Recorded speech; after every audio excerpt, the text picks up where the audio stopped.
अदलो इंसाफ करने वाला अमीर, हाकिम वक्त।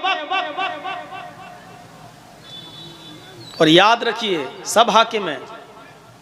हाकिम सिर्फ वही नहीं है जो हुकूमत चला रहा है, आप भी अपने घर के हाकिम हैं। अल्लाह ताला ने मर्द को औरत का हाकिम बनाया है। अर्रिजालु कव्वामूना अलन निसा, मर्द औरतों पर हाकिम है। बाप अपनी औलाद पर हाकिम है। भाई आप बाप हैं, 4 बेटे 2 बेटियां 3 बेटियां हैं ना आपकी, आप उनके हाकिम हैं। अब आप इंसाफ करते हैं या नहीं करते? अपनी बीवी के साथ, अपने बच्चों के साथ? माफ कीजिएगा, अगर आपने अपनी औलाद के साथ इंसाफ नहीं किया तो अल्लाह के अर्श का साया नहीं मिलेगा। बुनियाद ही गिर रही है। जन्नत जहन्नम बात की बात है, बुनियाद ही में फेल हो रहे हैं। हजरत नौमान इब्ने बशीर रजी अल्लाह ताला अन्हु फरमाते हैं कि एक बार मुझे मेरे बाप, मेरे वालिद अल्लाह के नबी जनाब मोहम्मद रसूलुल्लाह सल्लल्लाहु अलैहि वसल्लम के खिदमत में ले गए। अल्लाह के नबी सल्लल्लाहु अलैहि वसल्लम के पास ले गए। कौन? नौमान इब्ने बशीर के बाप। नौमान इब्ने बशीर फरमाते हैं कि मुझे मेरे बाप हाथ पकड़ कर लेकर गए और अल्लाह के नबी सल्लल्लाहु अलैहि वसल्लम की खिदमत में पहुंचे और अल्लाह के नबी मोहम्मद रसूलुल्लाह सल्लल्लाहु अलैहि वसल्लम से फरमाने लगे, आय अल्लाह के नबी, हाजा इब्नी, ये मेरा बेटा है। आय अल्लाह के नबी, ये मेरा बेटा है। मेरे पास एक गुलाम है जो मेरा गुलाम है, वो गुलाम मैं अपने बेटे को गिफ्ट कर रहा हूं, वो गुलाम मैं अपने बेटे को दे रहा हूं, वो गुलाम आज के बाद मेरे बेटे का होगा। आय अल्लाह के नबी सल्लल्लाहु अलैहि वसल्लम, आप गवाह बन जाइए कि मैं अपने बेटे को गुलाम दे रहा हूं। बाद में अगर कोई झगड़ा हो, कोई उस पर दावा ठोके, तो आप गवाही दे दीजिएगा कि नहीं, मेरे सामने नौमान इब्ने बशीर के बाप ने अपना गुलाम अपने बेटे को दिया था। नबी अकरम सल्लल्लाहु अलैहि वसल्लम ने नौमान इब्ने बशीर के बाप से पूछा, क्या तुम्हारे और भी बच्चे हैं, और भी बेटे हैं? उन्होंने जवाब दिया कि हाँ, हमारी और भी औलादें हैं, हमारे और भी बेटे हैं। फरमाया, क्या तुम उनको भी एक एक गुलाम दे रहे हो? क्या तुम उनको भी एक एक गुलाम दे रहे हो?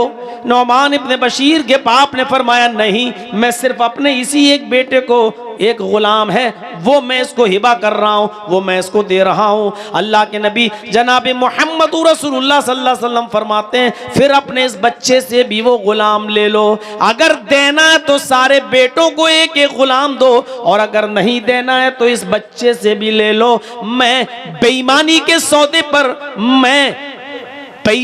सौदे पर गवाह नहीं बनता, मुझे गवाह बनाना है तो ईमानदारी के साथ गवाह बनाओ। सबको एक एक गुलाम दो, और अगर एक एक गुलाम सबके लिए नहीं है तो अपने बेटे से भी वो गुलाम ले लो, नौमान इब्ने बशीर को भी मत दो। ये अदल होना चाहिए बाप का। कितने लोग हैं आप बाप होंगे, 4 बच्चों के, 5 बच्चों के, 6। गौर करें, जमीन और जायदाद का बंटवारा, गौर करें। क्या आपने वसीयत की? आपके 2 बेटे हैं, 2 बेटियां हैं, आपके मरने के बाद बेटों ने वरासत ले ली, क्या आपकी बेटियों को भी हक मिला? मसला याद रखिएगा, बाप की जिंदगी में औलाद का कोई हक नहीं है। बाप की जिंदगी में औलाद का कोई हक नहीं है। अगर वो अपनी जिंदगी में बंटवारा करता है कोई बाप, तो जितना बेटे को देगा उतना ही बेटी को भी देगा, जितना बेटे को देगा उतना बेटी को भी देगा। हाँ, अगर बाप ने जिंदगी में बंटवारा नहीं किया तो बाप की वरासत बाप के इंतकाल के बाद जब तकसीम होगी तो जितना बेटे को मिलेगा उससे आधा बेटी का भी हक बनेगा, लेकिन विरासत मरने के बाद तकसीम होगी तब।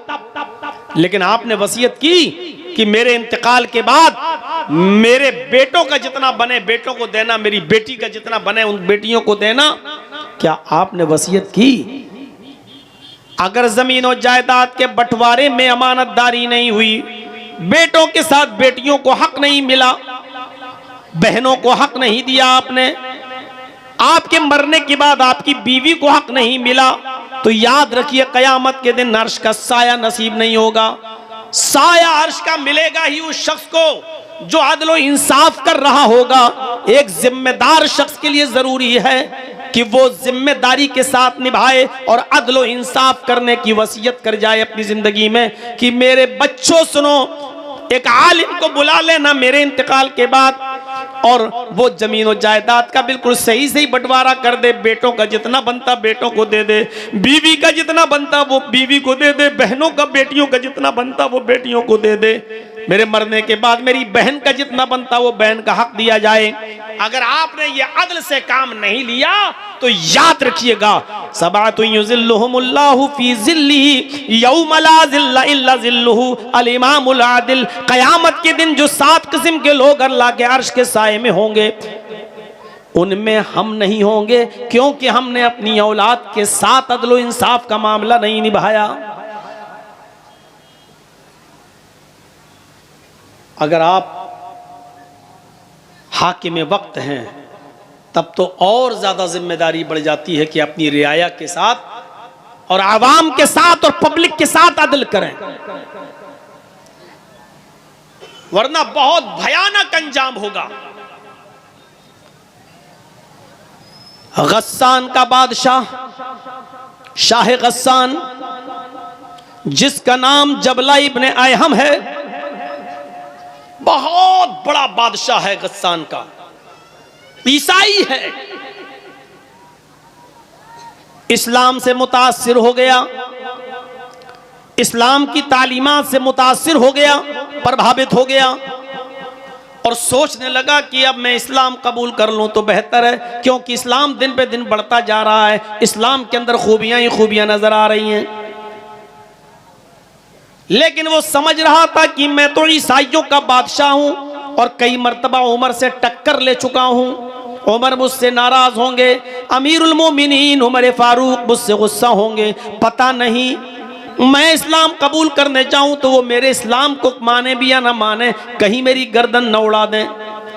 इसलिए शाह गस्सान अपना एक कासिद, अपना एक दूत, अपना एक एलची लेटर लिखकर, खत लिखकर अमीरुल मोमिनीन के पास भेजता है।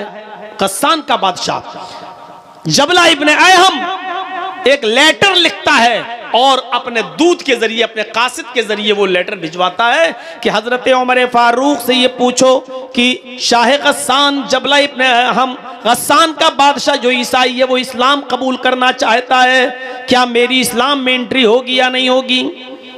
उसने एक कासिद को भेजा कि अब पता चल जाएगा मेरे कासिद के साथ उमर क्या सलूक करते हैं, मेरे भेजे हुए दूत के साथ उमर क्या सलूक करते हैं। अगर अच्छा सलूक किया तो ठीक, मैं इस्लाम ले आऊंगा, और नहीं तो फिर मैं ईसाई बना रहूंगा। जब वो कासिद, वो दूत हजरत उमर फारूक के पास आया और अमीरुल मोमिनीन को वो लेटर दिया, हजरत उमर ने उस लेटर को पढ़ा और पढ़ने के बाद उसी लेटर पर जवाब लिखवा दिया कि तुम फौरन चले आओ और इस्लाम कबूल कर लो। इस्लाम कबूल करने के बाद तुम्हारे ऊपर कोई नुकसान नहीं है, तुमसे कोई इंतकाम नहीं लिया जाएगा, तुमसे कोई बदला नहीं लिया जाएगा। शाह गस्सान ने जब जबला इब्ने अयहम ने ये लेटर पढ़ा तो बड़ा ताज्जुब करने लगा कि हजरत उमर फारूक रज़ियल्लाहु ताला अन्हु ने इतनी आसानी के साथ मेरे इस्लाम कबूल करने की बात मान ली और पुरानी दुश्मनी सब भूल गए। उसको हजरत उमर की ये सादगी पसंद आई। उसने अपने 500 घुड़सवारों को लिया, 500 साथियों को लिया और अपने घोड़ों पर बैठकर वो मदीने की तरफ सफर करने लगा। अपने साथियों के साथ जैसे ही मदीने आया तो हजरत उमर फारूक का शहर मदीना आने से पहले उसने एक जंगल के अंदर खेमा डाला, एक जंगल के अंदर पड़ाव डाला और यहाँ आने के बाद रुक गया और यहीं से उसने खबर भेजी कि मैं आ चुका हूँ, अब मैं आपसे मिलने आऊँ या नहीं आऊँ। हजरत उमर फारूक ने उसको इजाजत दे दी कि जब तुम आ ही चुके हो तो अब शौक से तुम मदीने के अंदर दाखिल हो जाओ। हजरत उमर ने अपने सहाबा को भी लगा दिया कि इन मेहमानों की अच्छी तरीके से मेहमान नवाजी करना। वो शाह गस्सान बेहतरीन मुकुट और ताज पहने हुए, दोनों तरफ उसके डायमंड हीरे लगे हुए, कीमती हीरे लगे हुए हैं, कबूतर के अंडे के मानिंद कीमती हीरे जड़े हुए ताज पहनकर वो ईसाइयों का बादशाह, गस्सान का बादशाह जब मदीने में अपने 500 साथियों के साथ दाखिल होता है तो हजरत उमर फारूक ने इस काफिले का बहुत स्वागत किया, बहुत अच्छी खातिर मदारात की और इनकी मेहमान नवाजी की और कलमा पढ़ाकर उसको इस्लाम कबूल करवा दिया, वो मुसलमान हो गया। शाह गस्सान ईसाइयों का बादशाह, वो मुसलमान हो जाता है। जो चीज मैं आपको बताना चाहता हूं वो सुनते रहिए नौजवानों। ये तकरीर मेरी आज की और दूसरी जगहों की तकरीरों से बिल्कुल अलग है, बिल्कुल अलग हटकर है। ये वाकयात मैंने आज तक किसी और तकरीर में अपनी 20-22 साल की जिंदगी में तकरीरी दौर में नहीं बताए। जो आज मैंने आपके सामने ये रखा है वो शाह गस्सान जब मदीने में दाखिल होता है 500 साथियों के साथ और इस्लाम ले आता है, हजरत उमर फारूक उसकी इज्जत और खातिर मदारात कर रहे हैं। इन्हीं दिनों में हज का सीजन शुरू हो जाता है, इन्हीं दिनों में हज का सीजन शुरू हो जाता है। मदीने से लोग मक्के की तरफ हज करने जा रहे हैं। हजरत उमर फारूक ने शाह गस्सान से जबला इब्न अयहम से कहा कि क्यों ना आपको भी हज का मौका मिल रहा है, तुम भी चलो और तुम भी हज कर लो। हम लोग जा रहे हैं हज करने के लिए, आए गस्सान के बादशाह, तुम्हें भी हज मुबारक हो और मैं चाहता हूं कि तुम भी मेरे साथ हज करने के लिए चलो। वो भी तैयार हो गया और शाह गस्सान जब तैयार होता है हज करने के लिए रवाना हुआ अपने साथियों के साथ। और ये सब लोग जब मक्के में पहुंचे तो अलग अलग हो गए।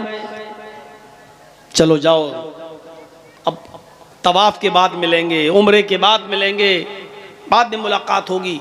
हजरत उमर भी तवाफ करने लगे और खाने काबा पहुंचने के बाद शाह गस्सान भी तवाफ करने लगा। एक खूबसूरत लुंगी पहने हुए था एहराम की शक्ल में, ऊपर एक चादर डाले हुए था और बेहतरीन किस्म की एक लुंगी पहने हुए था। बादशाह था, चूंकि वो पैसों की उसके पास कोई कमी नहीं थी। वो तवाफ करने लगा। दौरान तवाफ एक नौजवान सहाबी से, जो एराबी था, जो देहाती था, वो नौजवान सहाबी भी तवाफ कर रहा था। भीड़ ज्यादा होने की वजह से इस नौजवान आदमी का पैर शाह गस्सान की लुंगी के ऊपर रख गया। ऐसे वो तवाफ हो रहा था तो ऐसे वो पैर से लुंगी दब गई, शाह गस्सान की लुंगी दब गई। शाह गस्सान जब आगे बढ़ा तो उसकी लुंगी खुल गई। शाह गस्सान की लुंगी खुल गई। चादर इतनी लंबी थी ऊपर वाली, जो नीचे तक थी उसकी शर्मगाह नहीं दिखाई दी, सतर नहीं खुला, उसकी लुंगी खुल गई। इसने जल्दी से, नौजवान ने, इस मुसलमान सहाबी ने जल्दी से उसकी लुंगी उठाकर उसको दी कि भाई गलती से, धोखे से मेरा पैर तुम्हारी चादर पर, तुम्हारी लुंगी पर रख गया। शाह गस्सान ने देखा एक गरीब आदमी जिसके एहराम में पैबंद लगे हुए हैं, जिसके कपड़े में जोड़ लगे हुए हैं, इस कमीने ने, इस कमबख्त ने मेरी लुंगी को अपने पैर से दबा दिया। शाह गस्सान पीछे मुड़ा और उसने एक जोरदार थप्पड़ इस मुसलमान नौजवान को, इस सहाबी को मार दिया। देखो उस लड़के को रोको तो लाल लाइट मार रहा है। यही माँ बाप ने सिखाया है। इतने इतने से बच्चे हैं, इनको ये भी नहीं मालूम लाइट कहाँ मारी जाती है।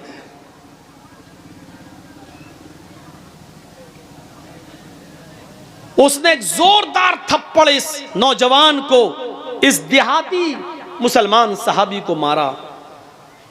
थप्पड़ इतनी जोर का लगा कि उस नौजवान देहाती सहाबी की आंख फूट गई, उसकी एक आंख बाहर आ गई। वो नौजवान उस वक्त कुछ नहीं बोला, खामोश रहा और उसने अपना तवाफ पूरा किया। उसके बाद फिर वो अपने कबीले में गया। कबीले की लड़ाई बहुत बुरी होती है। जब वो अपने कबीले में पहुंचा तो लोगों ने पूछा कि तुम्हारी आंख कैसे फूटी। उसने बताया कि ऐसा ऐसा मामला हो गया और शाह गस्सान के बादशाह ने एक थप्पड़ मारा और थप्पड़ इतनी जोर से मारा कि मेरी आंख फूट गई। पूरे कबीले के लोग आग बगूला हो गए। अरे नया नया इस्लाम लाया और इतनी हेकड़ी, हमारे आदमी को मारेगा। ये तमाम के तमाम लोग हजरत उमर फारूक के पास मक्के आ गए। हजरत उमर फारूक के सामने मुकदमा दायर कर दिया कि आपके शाह गस्सान जो अभी कुछ दिन पहले मदीने में इस्लाम लाया है, उसने धोखे से हमारे नौजवान का पैर उसकी चादर पे पड़ गया और उसकी लुंगी खुल गई। लेकिन उसने पलटकर इतनी जोर से थप्पड़ मारा कि हमारे साथी की, इस देहाती नौजवान की आंख फूट गई। मुझे इंतकाम चाहिए, बदला चाहिए। हजरत उमर फारूक ने शाह गस्सान को बुलाया। गस्सान का बादशाह तलब किया गया जो मुसलमान हो चुका है, और फिर यूं दोनों में गुफ्तगू होती है। हजरत उमर फारूक ने फरमाया, आए शाह गस्सान, आए जबला इब्ने अहम, तुम्हारे बारे में ये शिकायत मिली है, क्या ये सही है? कहने लगा वो जबला, अमीरुल मोमिनीन, इस नौजवान देहाती आदमी ने मेरी चादर पर पैर रख दिया। मैं आगे बढ़ा, मेरी लुंगी खुल गई, मेरी चादर खुल गई। मैंने इसको एक थप्पड़ मार दिया है। हजरत उमर फारूक ने कहा, शाह गस्सान, इस नौजवान ने यह बता दिया है कि हाँ, मेरा पैर उसकी चादर पर रख गया था, लेकिन मैंने जानबूझकर ऐसा नहीं किया, धोखे से ऐसा हो गया। एक मामूली सी गलती की इतनी बड़ी सजा तुमने उसको दे दी कि उसकी आंख